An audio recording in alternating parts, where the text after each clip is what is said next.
فرمایا ان الرجل اذا دخل في بيته فذكر الله عند دخوله وعند طعامه، فرمایا کہ حتیٰ کہ آدم کا بیٹا جب اپنے گھر میں داخل ہوتا ہے تو شیطان بھی ساتھ اس کے گھر میں داخل ہونے کی کوشش کرتا ہے، اور جب کھانا کھانے کے لیے بیٹھتا ہے شیطان بھی اس کے ساتھ شریک ہونے کی کوشش کرتا ہے۔ فرمایا فذکر اللہ عند دخولہ وعند طعامہ،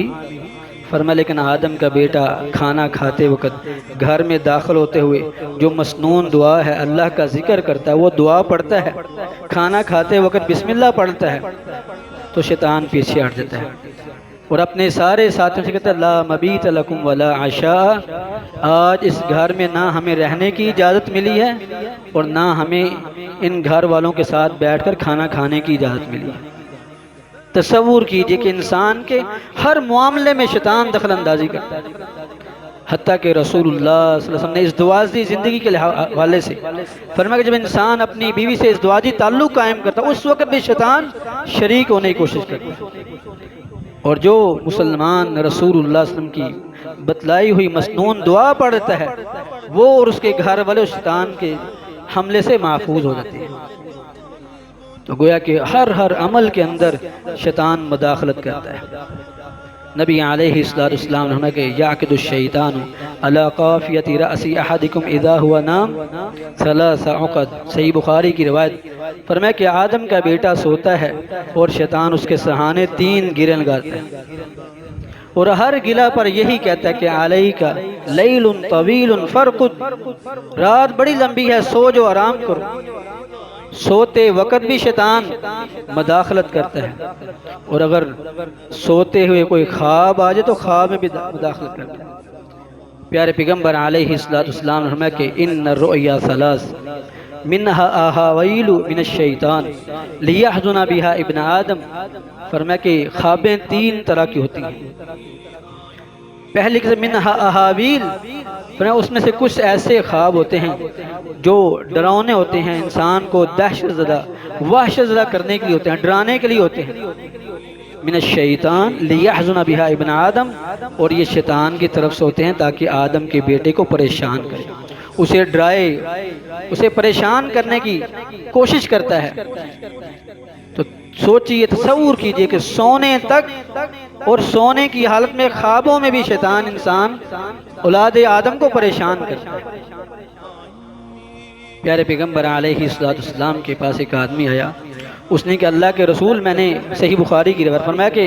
اللہ کے رسول صلی اللہ علیہ وسلم میں نے دیکھا کہ میرا سر کٹا ہوا اور میں نے اپنا سر ہاتھ میں پکڑا ہوا ہے۔ رسول اللہ صلی اللہ علیہ وسلم مسکرا دی، فرمایا کہ شیطان تمہارے ساتھ کھیل کرتا رہا ہے،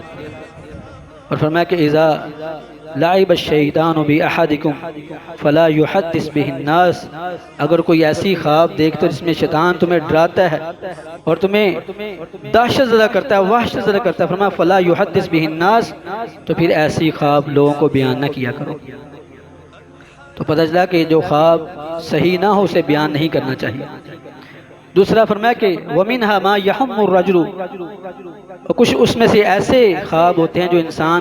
سارے دن میں جو سوچتا ہے، جو ارادے کرتا ہے، جو پروگرام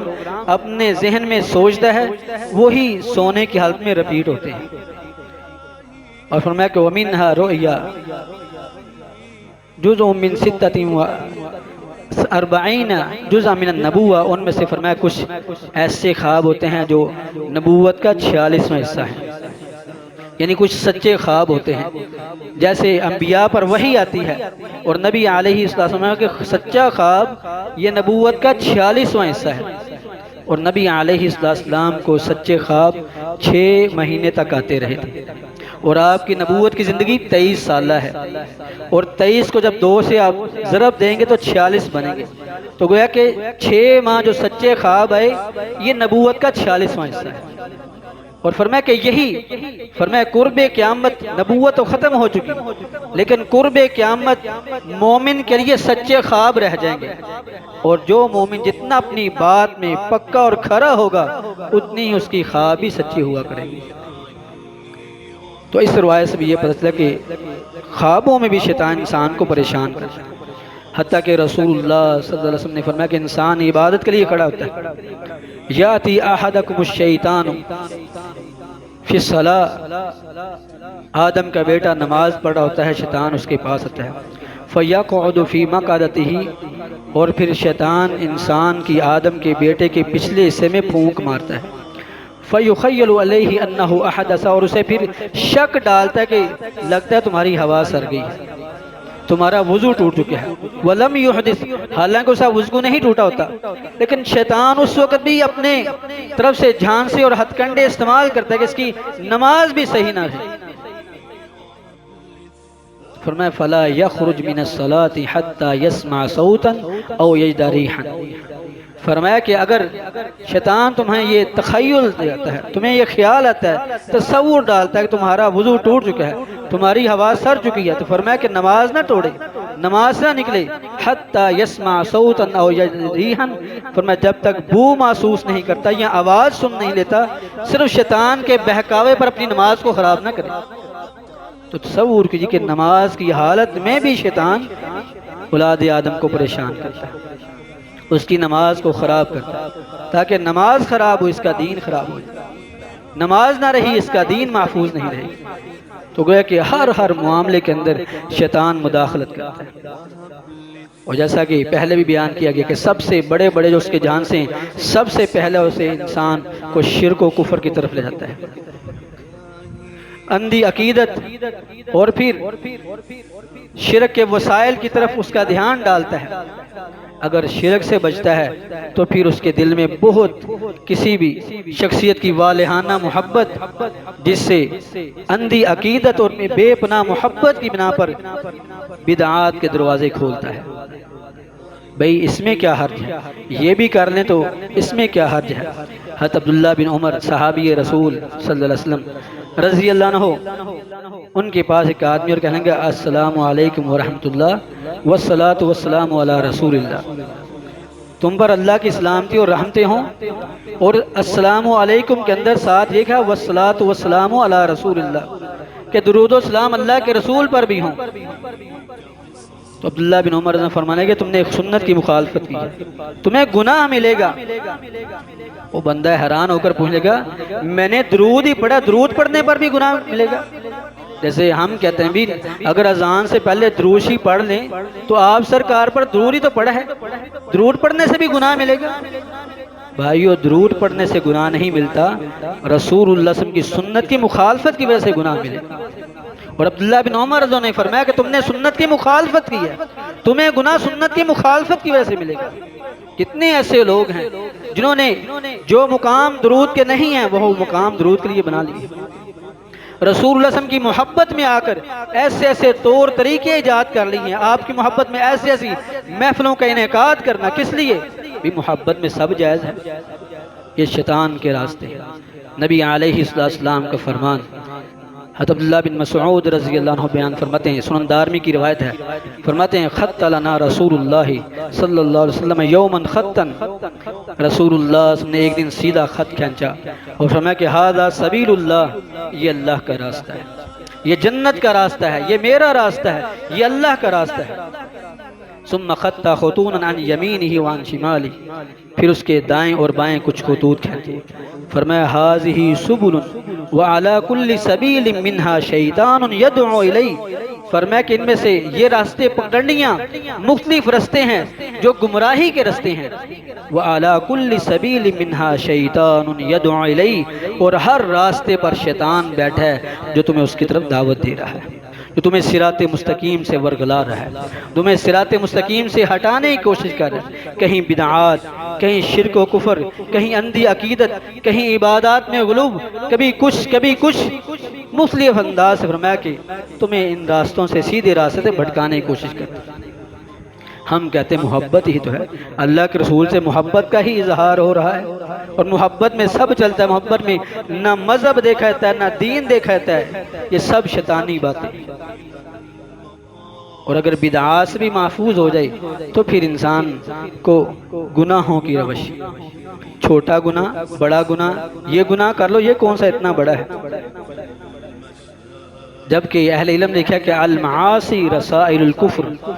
ہمیشہ گناہ کفر کا پیش خیمہ ہوتے ہیں، چھوٹے گناہ انسان کو کفر کی طرف لے جاتے ہیں، اور سنن نسائی کے اندر روایت ہے عثمان بن عفان رضی اللہ تعالیٰ عنہ کی، فرماتے ہیں جو تم سے پہلے لوگ گزر گئے ان میں سے ایک آدمی کو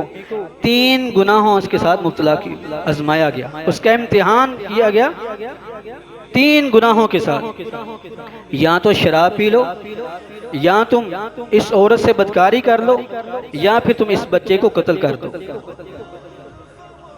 حضرت عثمان بن عفان رضی اللہ عنہ فرماتے ہیں کہ اس آدمی نے تینوں گناہوں میں سے جو چھوٹا گناہ تھا اس کو اپنا لیا کہ چلو بدکاری سے بچ جاؤں، قتل کرنے سے بچ جاؤں، میں شراب پی لیتا ہوں۔ جب اس نے شراب پی تو پھر اس کے حواس قائم نہ رہے، اس نے بدکاری بھی کر لی اور بچے کو قتل بھی کر دیا۔ اور فرماتے ہیں الخمر جماع العز، شراب تمام گناہوں کی بنیاد اور جڑ ہے۔ اور آج ہماری نوجوان نسل کوئی گناہ نہیں سمجھتی شراب پینے۔ پیارے پیغمبر علیہ السلام ہمیں قیامت کی علامات میں سے یہ ہے ان یشرب الخمر، شراب پی جائے، اور آج ہماری نوجوان نسل اس کو بڑا معمولی گناہ سمجھتی ہے۔ تو فرماتے ہیں الخمر جماع العسر، اس تمام گناہوں کی بنیاد اور فساد کی جڑ شراب ہے۔ تو گویا کہ اس شخص نے یہ سمجھا شاید چھوٹا گناہ کروں گا تو بڑے گناہ سے بچ جاؤں گا، لیکن چھوٹے گناہ انسان کو بڑے گناہوں کی طرف لے جاتے ہیں۔ چوری کرنے کے لیے گیا، چوری کی، کہا چلو بعد میں اللہ سے معافی مانگ لیں گے، لیکن جس کے گھر چوری کی اس نے کہا میں نے تمہیں پہچان لیا ہے، اب اس چوری کے گناہ کو چھپانے کے لیے قتل بھی کر دیا ساتھ۔ ایک گناہ دوسرے گناہ کو لاتا ہے، ایک نیکی دوسری نیکی کو کھینچتی ہے، اور ایک گناہ دوسرے گناہ کو کھینچتا ہے۔ اور بنی اسرائیلی روایت ہے، امام ابن جوزی رحمہ اللہ نے اپنی کتاب تلبیس ابلیس کے اندر یہ ذکر کیا ہے واقعہ، برسیسہ نامی آدمی جو کئی سالوں سے اللہ کی عبادت کر رہا تھا، شیطان نے اسے ورگلایا۔ ہوا یہ کہ اسی کی بستی کی ایک نوجوان بچی جس کے سر میں درد شروع ہوئی، کسی نے بتلایا کہ برسیسہ کے پاس لے جاؤ، نیک پارسا آدمی ہے، اس سے دم کرواؤ۔ اسے دم کروایا گیا، شیطان نے جو اس کے سر میں پنجے گاڑے ہوئے تھے چھوڑ دیا، محفوظ، سر درد ختم ہو گئی۔ واپس گھر لائے، 1-2 دن گزرے، پھر شیطان اس کے سر کو جکڑ لیا، پھر سر میں درد ہوئی، پھر لے جایا گیا، پھر دم کروایا، ٹھیک ہو گئی۔ شیطان اس کے دل میں یہ وسوسہ پیدا کیا کہ چلو دیکھو تو صحیح یہ بچی ہے کیسی، چھوٹے سے گناہ کے اندر مبتلا کیا کہ تم دیکھو تو صحیح یہ کیسی ہے۔ جب اسے دیکھا تو اس کے فتنے کے اندر مبتلا ہو گیا، حتیٰ کہ ایک وقت آیا کہ اس بچی سے بدکاری کر، جس سے حمل ٹھہرا، اور حمل کے واضح ہونے سے ڈرنے کے لیے اس بچی کو قتل کر دیا، اور قتل کرنے کے بعد اسے جنگل ویرانے کے اندر اسے دفن کر دیا۔ انسانی شکل میں شیطان اس کے بھائیوں کے پاس آیا اور اسے بتلایا کہ تمہاری بہن کو برسیسہ نے قتل کیا اور فلان جگہ اسے دفن کیا گیا۔ پتہ چلا، جگہ پہچان لی گئی، اس کی لاش کو نکال لیا گیا، اسے سولی پر چڑھانے گئے، اس کے پاس شیطان انسانی شکل میں آیا اور کہنے لگا یہاں اب تمہیں سولی پر چڑھنے سے سزا سے کوئی نہیں بچا سکتا، میں تمہیں بچا سکتا ہوں، میں اس کے بھائیوں کو سمجھاؤں تو یہ میری بات مان لیں گے، لیکن میری ایک شرط ہے کہ تم مجھے سجدہ کر دو۔ کہاں ایک بد نظری کے اندر مبتلا ہوا، اس سے بدکاری کی، بدکاری سے قتل کیا، قتل کو پھر چھپایا، اور آج شیطان اسے اس بات پر مجبور کر رہا ہے کہ تم مجھے سجدہ کر دو۔ کہنے لگا میں تو ہاتھ پاؤں بندھے ہیں، سجدہ کیسے کروں؟ کہنے لگا صرف میرے سامنے ایسے سارے ہی جھکا دو۔ اس نے جان بچانے کے لیے سر جھکایا اور اسے سولی پر چڑھا دیا گیا، جو سالوں کی عبادت کرنے والا تھا۔ شیطان کیسے بد نصیبی سے دھکیلتے دھکیلتے دھکیلتے اسے کفر تک لے گیا، اور اس آدمی کا خاتمہ کفر پہ ہو۔ المعاصی رسائل الکفر، گناہ یہ کفر کا پیش خیمہ ہوتے ہیں۔ یہ نہ سمجھے چلو یہ معمولی سا گناہ ہے، اس سے کیا ہوگا،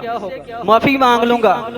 پتہ نہیں تمہیں معافی کی، توبہ کرنے کی توفیق بھی ملتی ہے کہ نہیں۔ اس معافی کا بہانہ لے کر تو یوسف علیہ السلام کے بھائیوں نے اپنے بھائی کو کنویں کے اندر پھینکا، چلو بعد میں معافی مانگ لیں گے، نیک بن جائیں گے، اور پھر 30-40 سال بیت گئے لیکن توبہ کی توفیق نہیں ملی۔ اس لیے توبہ کی غرض سے یہ سمجھو کہ چلو بعد میں معافی مانگ لیں گے، اس غرض سے گناہ کر لیں اور پتہ نہیں بعد میں معافی کا موقع بھی ملنا کہ نہیں۔ بوڑھے ہوں گے تو پھر نمازیں شروع کر دیں گے، جب عمر ڈھلے گی تو پھر نیک ہو جائیں گے، کسی کو کیا پتا کہ وہ وقت اس پر آنا بھی ہے کہ نہیں ہے۔ کسی کے لیے کوئی